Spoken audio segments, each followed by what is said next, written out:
Mesdames, Messieurs, bonsoir et bienvenue au journal. Dans les titres, la nomination de Edouard Loko à la tête de la 7e mandature de la HAC est un mérite selon plusieurs acteurs de la presse. C'est le couronnement d'un parcours selon quelques-uns d'entre eux approchés il y a bien longtemps que les professionnels des médias rêvaient de revoir l'un des leurs à la présidence de cette institution constitutionnelle. Appréciation et attente à suivre. Correction des copies du baccalauréat. Les travaux vont bon train dans les centres dédiés à cette cause. Deux membres du gouvernement ont fait le constat du déroulement de cette opération hier. Éléonore Yaïl Adékan et Kwaro Yves Chabi étaient au collège d'enseignement général de Bégamé et au lycée technique Koulibaly à Cotonou. Puis bilan et évaluation de 3 années de lutte contre le terrorisme dans le Nord Bénin. Le haut commandement militaire passe en revue les forces et faiblesses de l'opération Mirador. Un séminaire y a été consacré cette semaine à Parakou avec plusieurs activités au menu. Mesdames et messieurs, à nouveau, bonsoir. Tirage au sort des éliminatoires de la Coupe d'Afrique des Nations 2025 qui s'ouvre au mois de septembre 2024.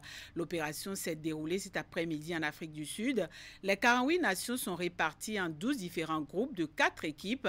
Le Bénin est logé dans le groupe D en compagnie de vieux amis. Suivez ici un récit de la composition des différents groupes dont celui du Bénin. Les 48 nations qui vont disputer les éliminatoires de la Coupe d'Afrique des Nations 2025 sont fixées. Le groupe A est composé de la Tunisie, du Madagascar, des Comores et de la Gambie. Dans le groupe B, on retrouve le Maroc, pays hôte de la Coupe d'Afrique des Nations 2025 et demi-finaliste de la précédente Coupe du Monde. Il est en compagnie du Gabon, de la Centrafrique et du Lesotho. Le groupe C est constitué de l'Égypte, nation la plus titrée de l'histoire de la Coupe d'Afrique des Nations, avec 7 grades au total. On retrouve également le Cap-Vert, la Mauritanie et le Botswana. Dans le groupe D, il y a le Bénin qui se retrouve en compagnie du Nigeria, de la Libye et du Rwanda. L'Algérie, la Guinée équatoriale, le Togo et le Libéria composent le groupe E. Le Ghana, l'Angola, le Soudan et le Niger se partagent le groupe F. Le groupe du champion d'Afrique en titre est le G. Dans ce groupe, la Côte d'Ivoire bénéficie de la compagnie de la Zambie, de la Sierra Leone et celui du Tchad. Dans le groupe H maintenant.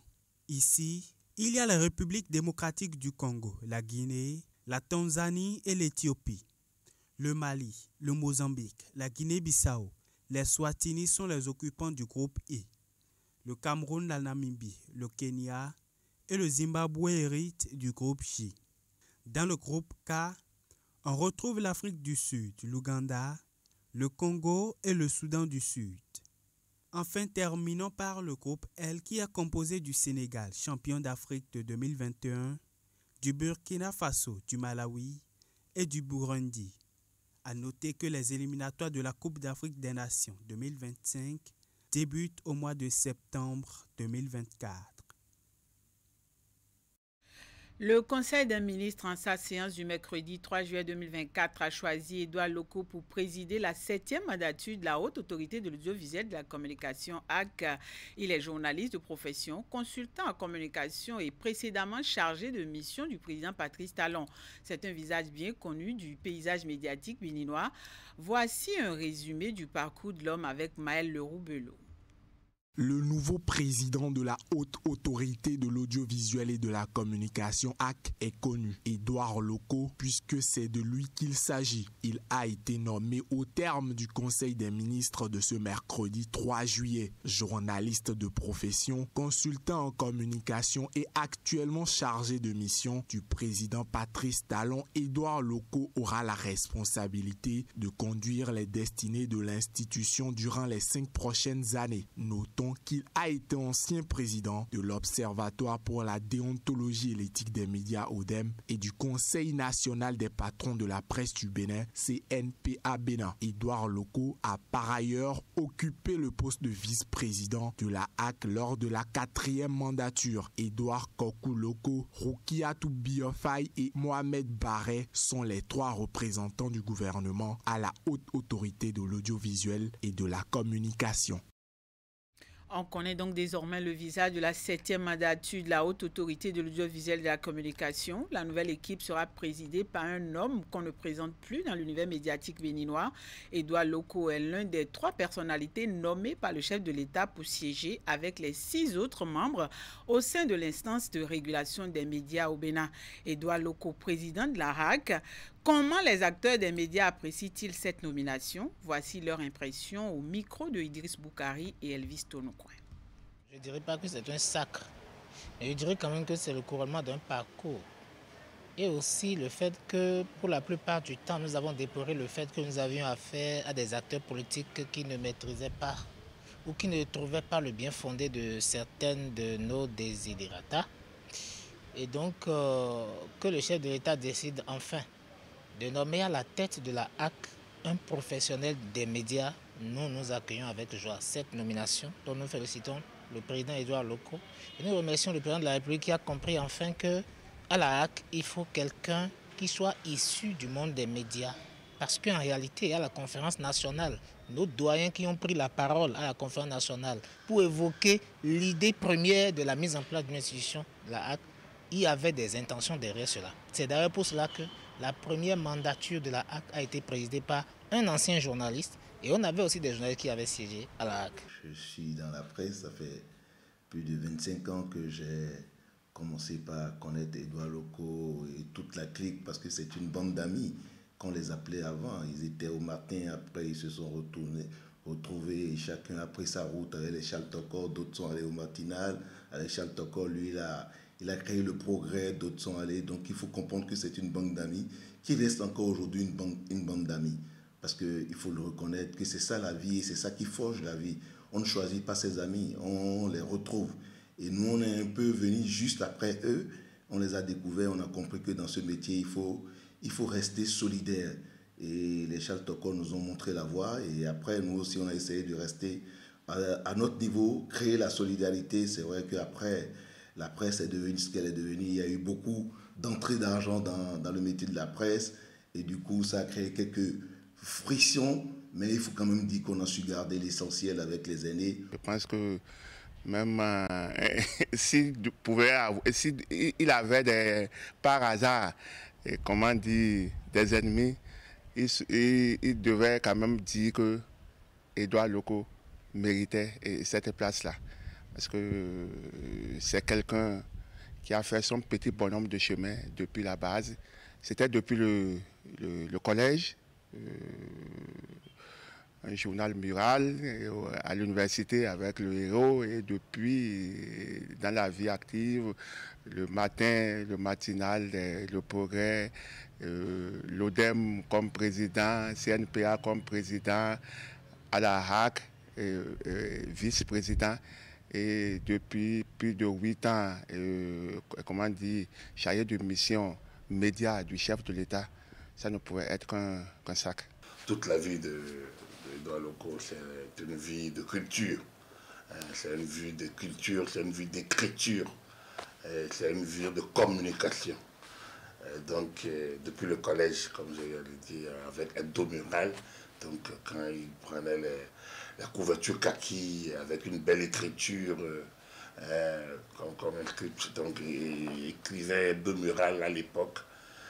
On est dans les années 80, c'était où directeur au corps professoral, tout le monde s'arrête pour lire. Ça faisait frissonner. Je ne me suis pas empêché à l'époque, il avait 2 années sur moi, donc quand il est parti à l'université, je ne me suis pas empêché de lui emboîter le pas. Un journaliste à la tête de la Haute Autorité de l'Audiovisuel et de la Communication, les acteurs des médias l'ont souhaité pendant plusieurs années et le président Patrice Talon concrétise enfin leurs vœux. Pour les 5 prochaines années, les professionnels des médias attendent beaucoup du nouveau président qui connaît bien les besoins de la presse béninoise et les mots qui minent son rayonnement. Voici quelques attentes exprimées par les acteurs des médias au micro de Idriss Boukari et Elvis Tonokouin. C'est d'ailleurs une chance de ne pas venir par le couloir des élections, de ne pas venir forcément par l'Assemblée, d'être désigné par le président de la République, parce que forcément on pourra espérer avoir de lui tout ce que l'on désire dès lors qu'on sait qu'il Il a l'oreille attentive du président. J'aime pas souvent dire que nous sommes l'organe qui régule, l'organe, le troisième pouvoir. J'aime pas souvent parler du troisième pouvoir. Parce que quand j'étais à l'école de journalisme, j'avais un professeur, Dip Djedjou, qui me disait « Nous ne sommes pas le troisième pouvoir, nous sommes le pouvoir et les autres sont les dirigeants ». Donc désormais, il a le pouvoir en main. C'est à lui de savoir comment l'utiliser et comment demander à ce que ses désirs soient des ordres de façon intelligente. Je voudrais rappeler que pendant qu'il était vice-président, sous Théophile Nata, entre 2009 et 2014, la HAC a pris une décision le 25 avril 2013 portant réglementation de la carte de presse. Et que c'est cette décision qui a fixé les avantages liés à la détention de la carte de presse. Mais cette mandature a pris fin en 2014, un an plus tard, et les autres mandatures qui ont suivi n'ont rien fait pour que ce qui est prévu dans cette décision soit mis en œuvre. Donc nous disons qu'aujourd'hui, qu'il revient à la HAC en tant que président de l'institution, les acteurs des médias attendent de lui beaucoup, qu'il fasse en sorte que cette décision soit relue, corrigée, actualisée, et que les dispositions qui sont contenues, qu'il puisse y avoir une certaine collaboration avec les pouvoirs publics, enfin, pour que les dispositions contenues par rapport aux avantages liés à la carte de presse soient rendues applicables.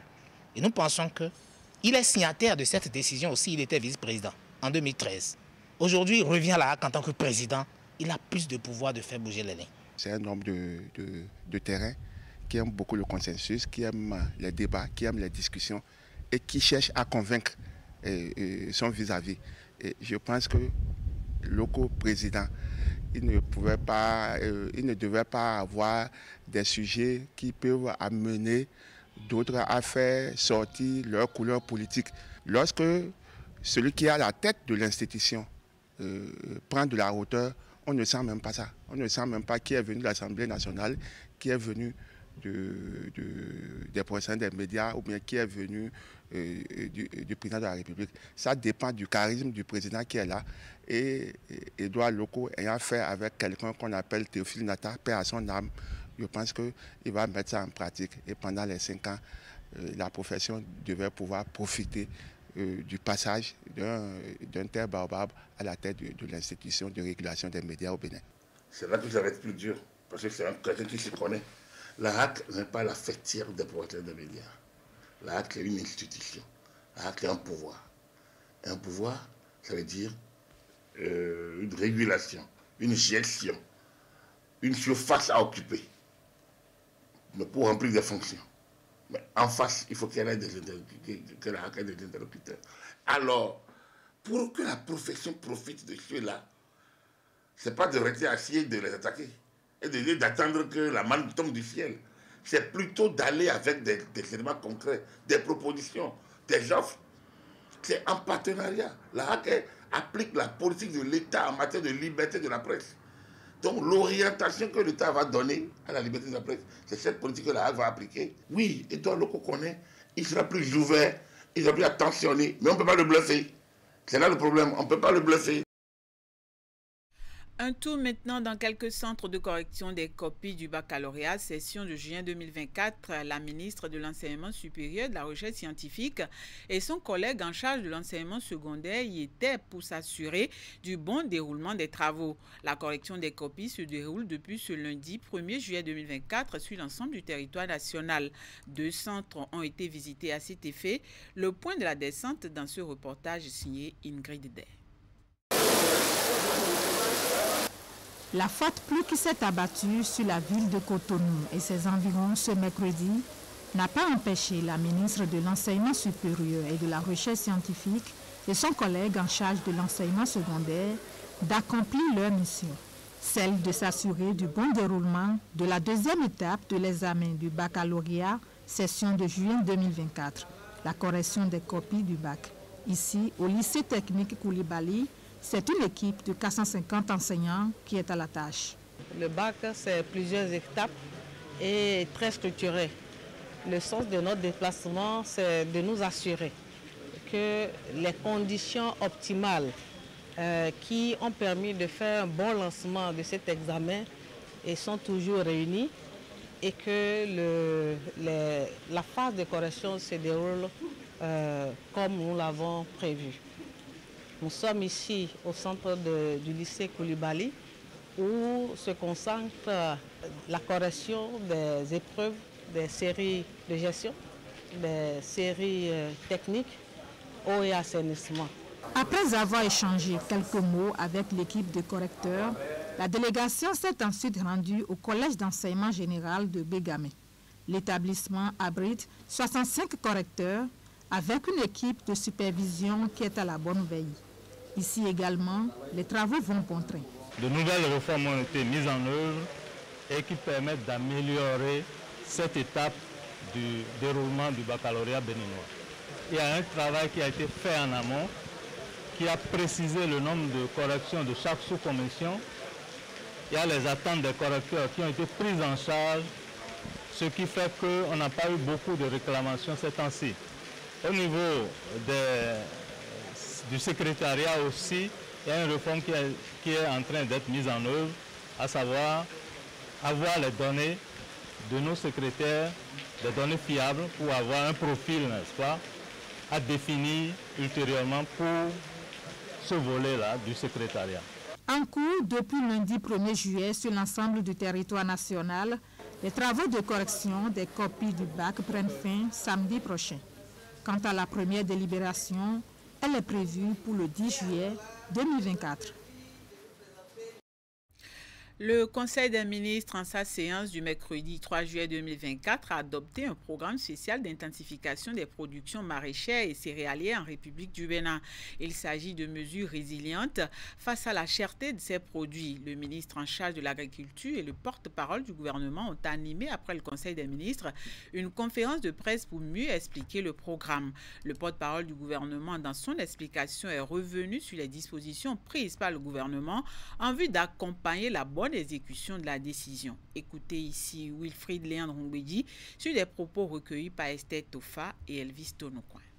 Ce programme spécial, il a une vocation, c'est de faire en sorte de renforcer notre sécurité alimentaire à travers la disponibilité permanente de vivriers, mais aussi de produits maraîchers. Et c'est pour ça que l'ambition du gouvernement, portée par le chef de l'État, a été de faire cette dotation initiale de 10 milliards de francs CFA, laquelle dotation n'est pas définitive, parce que le chef de l'État a dit on commence à 10 milliards, en espérant que les résultats seront très vite au rendez-vous. Mais si chemin faisant, il était besoin de renforcer la disponibilité financière, le gouvernement prendrait ses responsabilités pour que les ressources financières soient mises à disposition.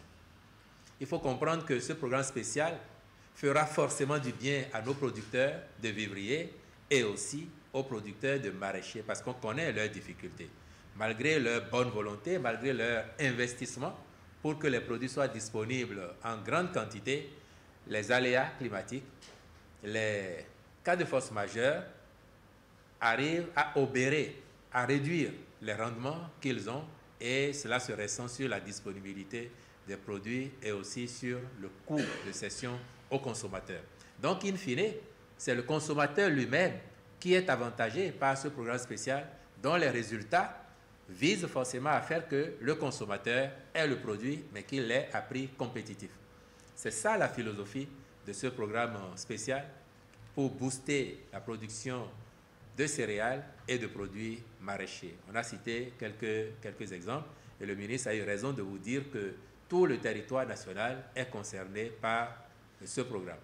Et donc, nous espérons que sa mise en œuvre diligente, parce qu'il faut noter aussi que le Conseil a demandé au ministre de l'Agriculture de prendre toutes les dispositions pour que la mise en œuvre se fasse diligemment et de façon efficiente.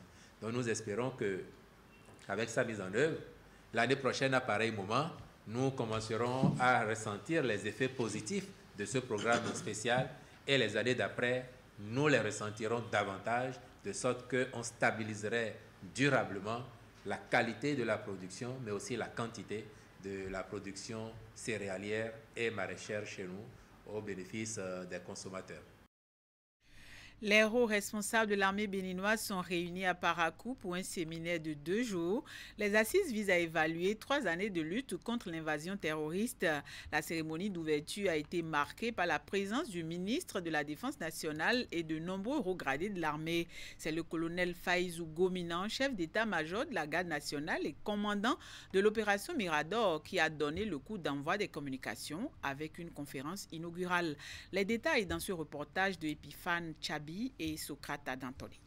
3 ans après le lancement de l'opération de lutte contre le terrorisme au Bénin, il est apparu important de marquer une pause pour évaluer les performances des forces de défense et de sécurité à travers l'opération Mirador. Depuis lors, cette opération fait face avec honneur et bravoure aux attaques des groupes terroristes afin de contrôler toute la zone septentrionale et protéger les paisibles populations. À Parakou et pendant les 2 jours que dure ce séminaire d'évaluation, les responsables des différentes unités impliquées dans l'opération Mirador sous la coupole de Fructueux Baguédé, le chef d'état-major général de l'armée béninoise et du ministre délégué chargé de la défense nationale vont évaluer les opérations menées, identifier ses succès et ses défis et formuler les recommandations pour renforcer l'efficacité des opérations futures. Il s'agit de lever le voile sur les acquis de l'opération, mais également présenter ces défis, proposer des alternatives réalistes et raisonnables à travers une tactique adaptée pour une opération Mirador plus efficiente.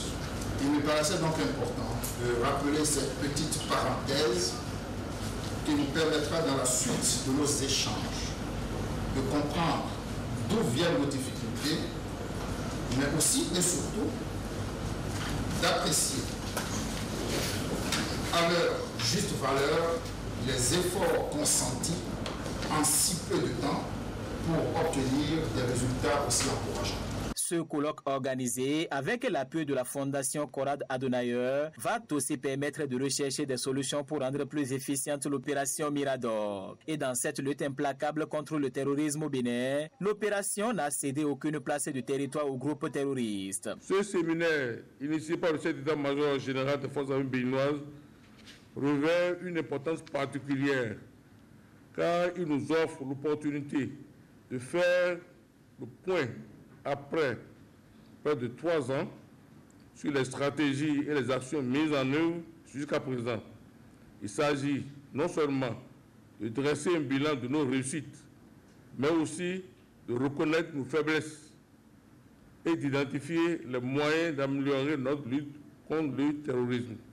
Vu l'importance de ce séminaire, je vous engage à y mener des dialogues constructifs et des réflexions approfondies pour aboutir à des propositions et recommandations concrètes. En plus du haut commandement militaire, prennent part à ce séminaire d'évaluation l'état-major de l'opération Mirador, l'ancien chef de l'opération de lutte contre le terrorisme au Bénin et autres acteurs. Il est attendu de ces derniers l'identification de nouvelles stratégies pour contrer la menace terroriste dans notre pays. Depuis quelques jours, certaines rumeurs circulent sur le directeur général de la police républicaine dont l'épouse et la belle-sœur seraient mêlées à une affaire de commerce illicite de médicaments contrefaits. L'information est démentie par le porte-parole de la police républicaine face à la presse. Le commissaire-major Éric Orou-Yerima a rendu public un communiqué pour rappeler à l'ordre les instigateurs de cette nouvelle. Il a saisi l'occasion pour exhorter les populations à faire preuve de prudence et de discernement. Voici un extrait du communiqué lu par le porte-parole de la police républicaine.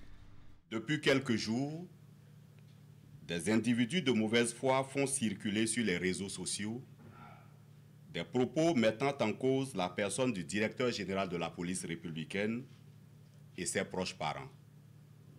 En effet, selon ces derniers, l'épouse et la belle-sœur du directeur général de la police républicaine seraient au cœur d'un commerce de produits pharmaceutiques contrefaits.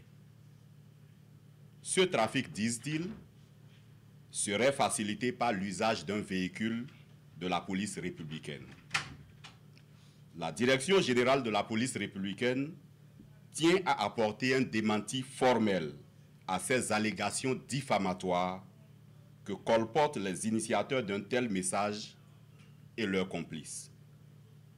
Aussi, condamne-t-elle fermement la propagation de ces fausses informations qui portent atteinte à la réputation de l'institution et sont attentatoires aux dispositions les plus prosaïques du Code du numérique.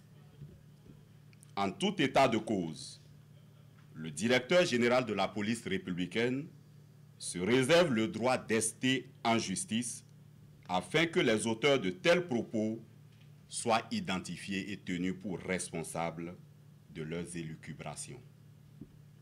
Le directeur général de la police républicaine invite le public à faire preuve de discernement et de responsabilité dans la diffusion de ces propos dénués de tout fondement rationnel. Aussi, rappelle-t-il une fois de plus que les personnes mal intentionnées qui se font passer pour ses proches parents en vue de commettre des actes répréhensibles seront démasquées et répondront de leur forfaiture. Une nouvelle équipe est désormais à la tête du Rotary District 9103. Le passage de témoins entre l'équipe sortante et l'équipe entrante a eu lieu à Cotonou lors d'un gala de passation de charge des gouverneurs. Retour en images sur cette soirée avec Henri Gantigne et Maël Leroux-Bellou.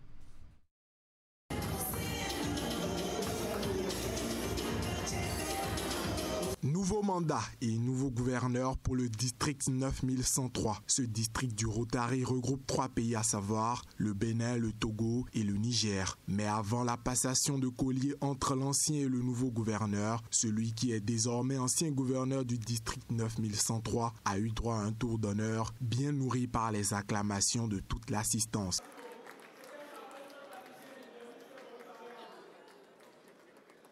Je suis venu ici à cette tribune en tant que gouverneur, mais j'en repartirai en vaste gouverneur. Cependant, je serai toujours là, prêt à servir, prêt à aider et toujours prêt à garder ma simplicité. Ce fut un honneur et un privilège de travailler avec vous tous. La magie du Rotary, c'est le thème de l'année rotarienne en cours. Mais celui qui avait bien plus d'un tour dans son sac, c'est lui, Charbel Stone, le magicien.